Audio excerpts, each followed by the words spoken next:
प्रेमी सज्जनों, जिस प्रकार से कहा गया है कि सुध दारा और लक्ष्मी पापी घर भी होए, संत समागम हरि करथा तुलसी दुर्लभ दोए।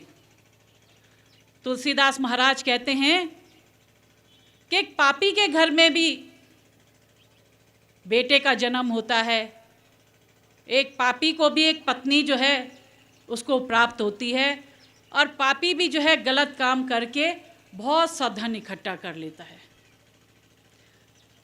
हम ये समाज में देखें कि चाहे जो गलत काम भी कर रहा है, कोई चोरी भी कर रहा है, कोई डकैती भी कर रहा है, जो गलत काम भी कर रहा है, तो उसके घर में भी बेटे का जन्म भी होता है, उसके बेटे की भी शादी होती है, पत्नी भी आती है, और जो है लक्ष्मी भी उसके घर में आती। गलत काम करेंगे तो जल्दी पैसा आता है। लेकिन तुलसीदास महाराज कहते हैं कि संतों का समागम और हरि चर्चा, ये दोनों वस्तुएं जो है बहुत दुर्लभ हैं, ये सुलभ नहीं हैं। अगर गुरु महाराज जी अपनी कृपा बना दें तो जंगल में भी मंगल उत्पन्न हो जाता है। इसीलिए कहा गया है कि समय के डॉक्टर वैद्य हकीम, समय के राजा और समय के तत्वदर्शी गुरु के पास जाना चाहिए। आज अगर हमारी तबीयत खराब होती है, या हमारे बच्चे की तबीयत खराब होती है, या हमारे परिवार में किसी भी सदस्य की तबीयत खराब होती है, तो हम फ़ौरन पता करते हैं कि भाई शहर का सबसे अच्छा नामी डॉक्टर कौन है, और तुरंत जो शहर का सबसे अच्छा डॉक्टर होता है उसके पास जाते हैं, और उस डॉक्टर को अपना मर्ज़, अपनी जो है बीमारी उसको बताते हैं। अगर हम ये कहें कि अरे भाई आप जो समय का सबसे अच्छा डॉक्टर है उसके पास क्यों जा रहे हैं, आज से 50 वर्ष पहले यहाँ पे शहर के बहुत अच्छे एक डॉक्टर होते थे, नामी डॉक्टर होते थे, लेकिन अब शरीर से वो नहीं है, उनका देहांत हो चुका है। आप उनकी फ़ोटो के पास जाइए, अपने बच्चे को वहाँ पे रखिए, अपने बच्चे का मर्ज़ बताइए, और जो है वो जो दिवंगत डॉक्टर है वो आपके बच्चे को ठीक कर देगा। तो आप ऐसा नहीं करेंगे, आप कहेंगे अरे वाह, ऐसे कैसे हो सकता है।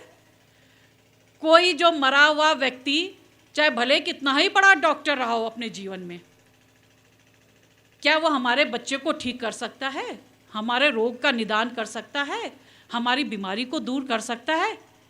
वो व्यक्ति कभी आपकी बात को नहीं मानेगा। एक बार क्या, आप 10 बार क्या, आप 100 बार उस बात को दोहरा दीजिए, वो व्यक्ति नहीं मानेगा, वो कहेगा जी ऐसा कभी नहीं हो सकता। हम तो अपने बच्चे को जो है समय का जो सबसे अच्छा डॉक्टर है, जीवित डॉक्टर है, उस जीवित डॉक्टर के पास ले जाएंगे और अपने बच्चे का इलाज कराएंगे। समय का राजा, क्योंकि इस समय तो अब क्योंकि प्रीवी पर्स छिन गए हैं, राज का तो अब राजा तो होते नहीं, लेकिन आजकल के जो मंत्री हों वही समय के राजा हैं। क्योंकि जब समय समस्या आती है, अगर पानी की समस्या होगी तो पानी के मंत्री के पास आदमी जाता है एप्लीकेशन लेके, बिजली की समस्या होगी तो बिजली का जो मंत्री है उसके पास जाता है, सड़क से संबंधित समस्या होगी तो लोग जो है जो सड़क का मंत्री होता है उसके पास अपनी एप्लीकेशंस लेके जाते हैं कि हमारी ये समस्याएं। अगर आपके शहर में चिकित्सालय में डॉक्टर नहीं होगा तो आप जो आपका चिकित्सालय का जो मंत्री होगा, चिकित्सक मंत्री होगा, उसके पास आप लोग जाएंगे और अपनी जो है जो भी समस्या होती शहर की, अपने गांव की, उस समस्या को जो आप बताते हैं। अगर आपको यही बात कही जाए कि अरे वो फला मंत्री जो था वो बहुत अच्छा मंत्री हुए अपने कार्यकाल में, लेकिन अब वो जो नहीं है, संसार में नहीं रहे, मृत्यु हो गई उनकी, आप अपनी समस्या एप्लीकेशन लेके उन मंत्री की फ़ोटो के आगे चले जाइए और उनको अपनी एप्लीकेशन रखाइए, आपकी एप्लीकेशन, आपकी समस्या जो है वो दूर हो जाएगी। तो हर व्यक्ति यही कहेगा कि भाई जो जीवित ही नहीं है वो हमारी कैसे समस्या का समाधान कर पाएगा, वो तो समस्या का समाधान नहीं करेगा। हमें तो जो प्रेजेंट में जो उपलब्ध जो मंत्री होता है, जो समय का मंत्री होता है, उसी मंत्री के पास जाना पड़ेगा। ये भी नहीं, अगर आपकी पानी की समस्या तो पानी के पास जाएंगे, बिजली वाले मंत्री के पास जाएंगे तो कहेगा आप पानी वाले मंत्री के पास जाइए, सिंचाई से संबंधित समस्या होगी तो कहेंगे भाई आप सिंचाई के मंत्री के पास जाइए, और आपकी समस्या समाधान करेगा। तो कहने का तात्पर्य यह है कि जो चीज़ की समस्या होती है उस समस्या का निदान वही कर सकता है जो समय का मंत्री होगा, वही आपकी समस्या का निदान कर सकता है। इसी प्रकार से हमें समय के तत्वदर्शी गुरु के पास जाना पड़ता है, जो इस समय में प्रेजेंट में विद्यमान है, जो समय के तत्वदर्शी गुरु है। उस ज्ञान को प्राप्त करने के लिए उस तत्वदर्शी गुरु के पास जाना पड़ेगा। अगर हमें ज्ञान चाहिए तो हम उस ज्ञान को लेके किसी जो इस संसार में नहीं हैं, जो इस संसार को छोड़ के चले गए, और हम उनकी मूर्ति के आगे या उनकी फ़ोटो के आगे जाएं और कहें कि हमें ज्ञान को दीजिए, तो ज्ञान हमें नहीं प्राप्त हो सकेगा। उस सच्चे ज्ञान को जानने के लिए हमें सच्चे सद्गुरु, जो समय के सद्गुरु होते हैं, उस समय के सद्गुरु के पास ही जाना पड़ेगा। इसलिए जो आप लोगों को इस कलिकाल में समय के सच्चे सद्गुरु मिले हैं, आप लोग उनके पास जाइए। आप उनके पास जाएंगे और कैसे मन से जाएंगे? एक बच्चे का सा हृदय लेके। क्यों कहा गया है कि गुरु के पास जाइए? तो बच्चे का सा हृदय लेके जाइए। वो इसीलिए कहा गया है कि बच्चे के हृदय में कोई छल कपट नहीं होता, कोई राग द्वेष नहीं होता, कोई अभिमान अहंकार नहीं होता। उसका हृदय बिल्कुल स्वच्छ साफ मलिन होता है। क्योंकि जब बच्चा घर में जन्म लेता है तो उस बच्चे को ये नहीं पता होता है कि मैंने जो है किसी राज्य परिवार में जन्म लिया है या किसी गरीब परिवार में जन्म लिया है। बच्चा यही नहीं जानता कि मैंने एक हिंदू के घर में जन्म लिया है या मुसलमान के घर में जन्म लिया है, या सिख परिवार में जन्म लिया है या ईसाई परिवार में जन्म लिया है, या मैं किसी जैनी के यहाँ पैदा हुआ या किसी पारसी के यहाँ पैदा हुआ हूँ। बच्चा इन सब बातों से अनभिज्ञ होता है। लेकिन बच्चा जैसे जैसे बड़ा होता है, परिवार के सदस्य, परिवार के माता पिता, परिवार के सगे संबंधी, परिवार के पड़ोसी जन, सब उसके हृदय में बातें रोपित करते रहते हैं। अरे तू हिंदू का बेटा है, अरे तू मुसलमान का बेटा है, तू ईसाई का बेटा है, तू पारसी का बेटा है, तू जैनी का बेटा है।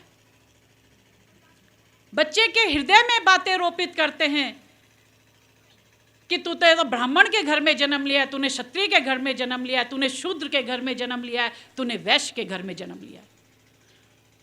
और ये सब बातें इतनी अधिक बढ़ जाती हैं, इतना वैमनस्यता बढ़ जाती है कि आज आप देख रहे हैं कि पूरे विश्व में जो है आज धर्म के नाम पे लड़ाइयाँ हो रही हैं, आज जाति के नाम पे लड़ाइयाँ हो रही हैं, आज वर्ग के नाम पे लड़ाइयाँ हो रही हैं, आज वर्ण के नाम पे लड़ाइयाँ हो रही हैं। क्योंकि व्यक्ति ये भूल जाता है कि हम उसी परमपिता परमेश्वर के जो है संतान हैं, हम उसी अल्लाह के बंदे हैं। ये व्यक्ति भूल जाता है और आपस में वैमनस्यता, राग द्वेष, लड़ाई झगड़े, इन्हीं बातों को याद करता है और आपस में मार पीट, खून खराबा, ये सारी बातें जो है दिखाई देती हैं। आज हम लोग किताबों में पढ़ते हैं, शास्त्रों में पढ़ते हैं कि भाई दानव भी होते थे। तो दानव कौन होते थे? दानव ये नहीं होते थे कि दानव जो है किसी के दांत लंबे होते थे, नाखून लंबे होते थे, सर में सींग लगे होते थे, ऐसा नहीं होता था। जो मनुष्य अच्छा कर्म करता है, समाज में सद्भावना को फैलाता है, दूसरे आदमियों की मदद करता है, जरूरतमंदों की भलाई करता है, वो आदमी देवता स्वरूप है। क्यों कहते हैं? हम आज भी समाज में रहते हैं, हम लोग कहते हैं कि अरे वो बड़ा भला मानस है, वो तो बिल्कुल देवता स्वरूप है। आदमी अपने कर्मों से ही देवता बनता है और अपने कर्मों से ही दानव बनता है। कोई बच्चा जब अपने माँ के गर्भ से जन्म लेता है तो दानव के रूप में जन्म नहीं लेता, कोई चोर के रूप में जन्म नहीं लेता, कोई डकैत के रूप में जन्म नहीं लेता, कोई खूनी के रूप में जन्म नहीं लेता। हर बच्चा जब जन्म लेता है तो एक बच्चे के रूप में ही जन्म लेता है। लेकिन क्या संस्कार उसे परिवार से मिल रहे हैं, क्या संस्कार उसे समाज से मिल रहे हैं, क्या संस्कार उसे सगे संबंधियों से मिल रहे हैं, उन संस्कारों का परिणाम ये होता है कि बच्चा जो है आगे चल के जो है कोई अच्छा मानव बनता है, महामानव बनता है, कोई दानव प्रकृति का बन जाता है। हम गलत काम कर रहे हैं, गलत रास्ते में चल रहे हैं, दूसरे आदमी का गला काट रहे हैं, दूसरे आदमी की हत्या कर रहे हैं, तो हमसे बड़ा दानव और कौन हो सकता है। और ये जो है चाहे मानव हो चाहे दानव हो, चाहे हर काल में जो है देखने को मिल रहे हैं। अच्छे व्यक्ति भी और बुरे व्यक्ति भी जो है हर काल में जो है आपको दिखाई देते हैं। आपने शास्त्र पढ़े होंगे, उपनिषद पढ़े होंगे, वेद शास्त्रों का अध्ययन किया होगा, तो हम देखते हैं कि चाहे हम त्रेता युग में देखें तो भगवान राम भी हुए, तो साथ साथ में कौन हुआ, रावण ने भी जन्म लिया। राम को क्यों मर्यादा पुरुषोत्तम कहते हैं? क्योंकि वो मर्यादा पे रहे, अपने माता पिता की आज्ञा को उन्होंने माना। पिता ने जो है आज्ञा दी कि वन में चले जाओ। आजकल के तो बच्चों को अगर कह दे माता पिता कुछ काम करने के लिए कह देंगे तो कहेंगे पिताजी हमारे पास समय नहीं है, घूमने फिरने के लिए समय है, पिक्चर देखने के लिए समय है, नाटक देखने के लिए समय है, घूमने फिरने के लिए समय, यार दोस्तों के साथ समय। लेकिन अगर घर के काम करने के लिए कुछ कह दिया जाए तो कहते हैं कि हमारे पास जो है समय नहीं है। ये स्थिति आज हो गई है। तो मर्यादा पुरुषोत्तम उन राम को इसीलिए मर्यादा पुरुषोत्तम कहा गया कि वो मर्यादा पे, सारा जीवन मर्यादा पे रहे, और जीवन में जो कठिनाइयां आई उन कठिनाइयों से भयभीत नहीं हुए। एक संसारी जीव में और एक धार्मिक जीव में क्या अंतर होता है? संसारी जीव में अगर उसके जीवन में कुछ कठिनाइयां आती हैं, कुछ विषमताएं आती हैं, तो फौरन वो व्यक्ति जो है अपने रास्ते को जो है बदल देता है। सत्य के मार्ग में चलने को कहा जाए तो असत्य के मार्ग में चला जाता है, धर्म के मार्ग में चलने को कहा जाए तो अधर्म के मार्ग में चलने लगता है, नीति के मार्ग में चलने को कहा जाए तो अनीति के मार्ग में चलने लगता है, कल्याण के मार्ग में चलने को कहा जाए तो कल्याण के मार्ग की ओर चलने लगता है। लेकिन धार्मिक जीव, जो धार्मिक प्रवृत्ति के लोग होते हैं, धर्म पे जिनकी आस्था होती है, अगर उनके जीवन में कितनी भी विषम परिस्थितियां आए, कितनी भी कठिनाइयां आए, कितने भी दुख दर्द आए, वो अपने मार्ग से जो है अडिग नहीं रहते। वो अपने सत्य के मार्ग का ही हमेशा जो है उसी मार्ग पे जो है चलते हैं। द्वापर युग आया, द्वापर युग में भी आपने देखा कि भगवान कृष्ण का जन्म हुआ, तो साथ साथ जो है कंस भी था, शिशुपाल भी था, दुर्योधन भी था। तो इसी प्रकार से चाहे त्रेता युग हो, द्वापर युग हो, कलिकाल हो, तो हर काल में जो है महान पुरुष भी आए हैं और दानव पुरुष लोग भी आए हैं। लेकिन जीत हमेशा जो है वो धर्म की ही होती है।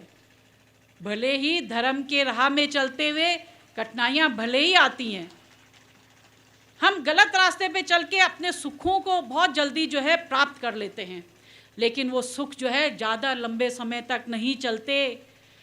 लेकिन धर्म के मार्ग में प्राप्त करने के बाद जो सुख हमें मिलते हैं, वो सुख जो है निरंतर हमारे साथ विद्यमान रहता है। आज व्यक्ति जो है बुरे काम जो है फौरन कर लेता है, अच्छे काम के लिए कितनी उनको सीख दी जाए उसमें नहीं सीखता, उसको में चलना नहीं चाहता। लेकिन बुरे काम को तो आज चाहे कहें भी ना, वो बुरा काम जो है तुरंत करने लगता है। बुरा संग मिला, बुरी यारी दोस्ती हो गई। तो हम आजकल देख रहे हैं कि आजकल के नौजवान पीढ़ी गलत रास्ते को इख्तियार कर रही है, गलत रास्ते की ओर बहुत जल्दी जो है भटक रही है, केवल भौतिक सुखों को पाने के लिए। आज व्यक्ति आध्यात्मिक सुख की प्राप्ति नहीं करना चाहता, केवल भौतिक सुखों को प्राप्त करना चाहता है। सोचता है धन दौलत मिल जाए, सोचता है बड़ी बड़ी गाड़ियां मिल जाए, सोचता है बड़े बड़े भवन मेरे पास हो जाएं, तो मैंने सब कुछ प्राप्त कर लिया। लेकिन ये नहीं सोचता कि ये सारी धन दौलत, ये सारे भवन, ये सारी अट्टालिकाएं, ये सारी गाड़ी, ये सारे शान और शौकत, ये पद, ये सब एक दिन जो है यहीं छोड़ के इंसान ने चले जाना है, अपने साथ कुछ भी नहीं ले जाएगा। जब उसका अंतिम जब क्रिया भी की जाती है तो शमशान में जो बैठा हुआ इंसान होता है, तो जो शरीर के ऊपर जो 6 गज कपड़ा होता है, उस कपड़े को भी जो है साथ में नहीं जाने देता, उसको भी उतार देता है, साथ में कुछ नहीं जाने देता। चाहे कितना ही पति प्यारा हो, कितनी ही पत्नी प्यारी हो, कितने ही पुत्र प्यारे हो, कितनी ही पुत्री प्यारी हो, कितने ही सगे संबंधी प्यारे हो, कोई साथ नहीं जाता। सब कुछ यहीं छूट के रह जाता है। केवल वो नाम की कमाई, वो ज्ञान की कमाई केवल साथ जाती है, और सारा कुछ इस संसार में छूट के चला जाता है। संसारी जीव इन बातों को नहीं समझता, वो संसार के भौतिक सुखों का ही संग्रह करता है और सोचता है कि शायद यही सारी चीज़ें मेरे साथ जाएंगी। लेकिन धार्मिक जो ज्ञानी व्यक्ति होता है, धर्म को जानता है, धर्म के तत्व को जानता है, धर्म के सार को जानता है, वो जानता है कि ये सारी भौतिक वस्तुएं मेरे साथ नहीं जाने वाली, इसलिए वो जीवन में जो है नाम की कमाई करता है, ज्ञान की कमाई करता है, और ज्ञान रूपी व बेशकीमती खजाने को प्राप्त करता है। जिस खजाने को प्राप्त करने के बाद किसी चोर का भय नहीं रहता, किसी डाकू का भय नहीं रहता, और किसी भाई बंटवारा कर ले इस बात का भी भय नहीं रहता।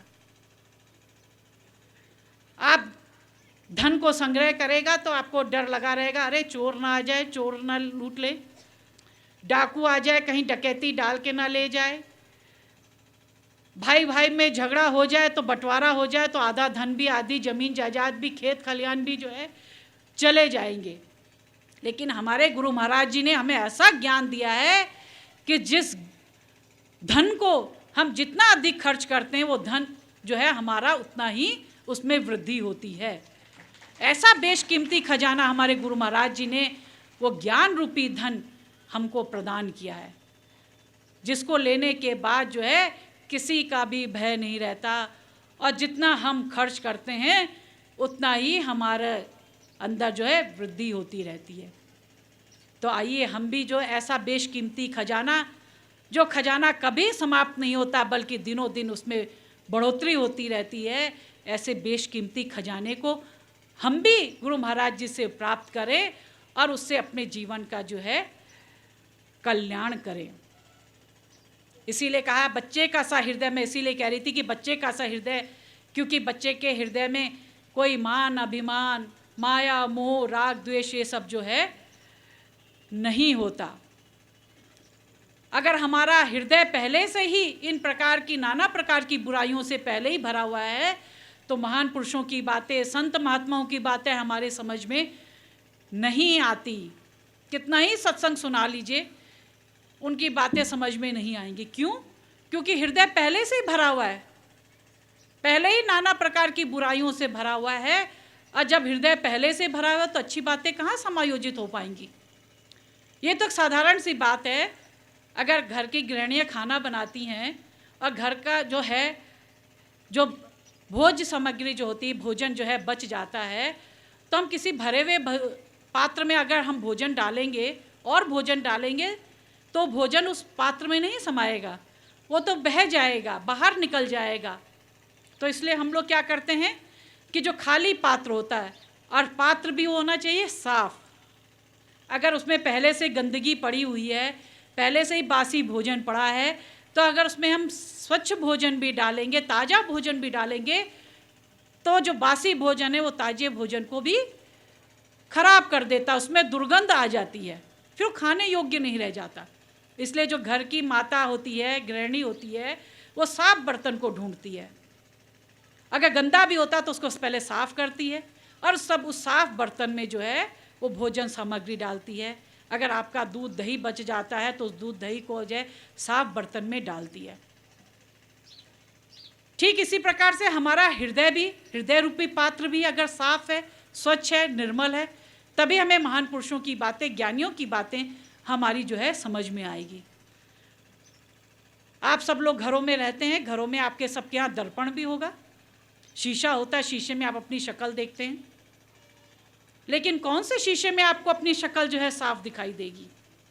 जो शीशा, जो दर्पण साफ होगा, जिस दर्पण में पहले से ही धूल जमी हुई है, पहले से ही मैला है, पहले से ही गंदा है, अगर आप उसके समीप जाके भी खड़े हो जाएंगे तो आपको जो है अपनी शक्ल नहीं दिखाई देगी।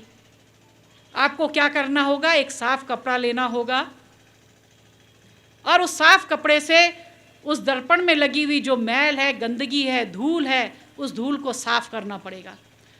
और जब उस कपड़े से, साफ कपड़े से वो दर्पण जो है साफ हो जाएगा, तब आप देखेंगे दर्पण वही है जो दर्पण पहले था, वही दर्पण अब भी। आपने दर्पण नहीं बदला, आपने क्या किया? आपने केवल उसकी गंदगी को दूर किया, और उसकी गंदगी को दूर करते ही आपको अपनी शक्ल जो है साफ उस दर्पण में दिखाई दे रही है। तो यही गुरु महाराज करते हैं। गुरु महाराज भी हम अज्ञानी जीवों के जो मन रूपी जो दर्पण है, जिसमें नाना प्रकार की गंदगी जमा हो गई है, अभिमान की, अहंकार की, माया की, मोह की, लोभ की, इस प्रकार की नाना प्रकार की जो गंदगी हमारे मन रूपी जो दर्पण पे परत दर जमा होती जाती है, तो गुरु महाराज जी अपने सत्संग के द्वारा, सत्संग रूपी वर्षा के द्वारा उस हृदय रूपी दर्पण में जो गंदगी है उसको दूर कर देते हैं, और हमारा मन रूपी जो दर्पण होता है स्वच्छ और साफ हो जाता है, और हम उस प्रभु परमात्मा के दर्शन अपने हृदय में ही कर लेते हैं। उसके लिए हमें बाहर नहीं भटकना पड़ता, बाहर दर दर नहीं भटकना पड़ता, जंगलों में नहीं भटकना पड़ता, कहीं गुफाओं में नहीं जाना पड़ता, बल्कि गुरु महाराज जी उस परम पिता के दर्शन हमारे हृदय में ही, उस ज्योति के दर्शन हमारे हृदय में ही करा देते हैं। सिर्फ ज़रूरत है अंदर झांकने की। अगर हम अंदर झांकेंगे नहीं, बाहर ही घूमते रहेंगे, बाहर ही भटकते रहेंगे, तो हम उस प्रभु परमात्मा के दर्शन, उस दिव्य ज्योति के दर्शन नहीं कर सकते। क्योंकि वो दिव्य ज्योति वो हम सब जीवों के अंदर, चाहे वो ब्राह्मण हो, चाहे शूद्र हो, चाहे क्षत्रिय हो, चाहे वैश्य हो, चाहे हिंदू हो, चाहे मुसलमान हो, सिख है, ईसाई है, पारसी है, हर व्यक्ति के हृदय के अंदर उस प्रभु परमात्मा की, उस अल्लाह की जो है कि दिव्य ज्योति हमारे हृदय के अंदर ही समाई हुई है।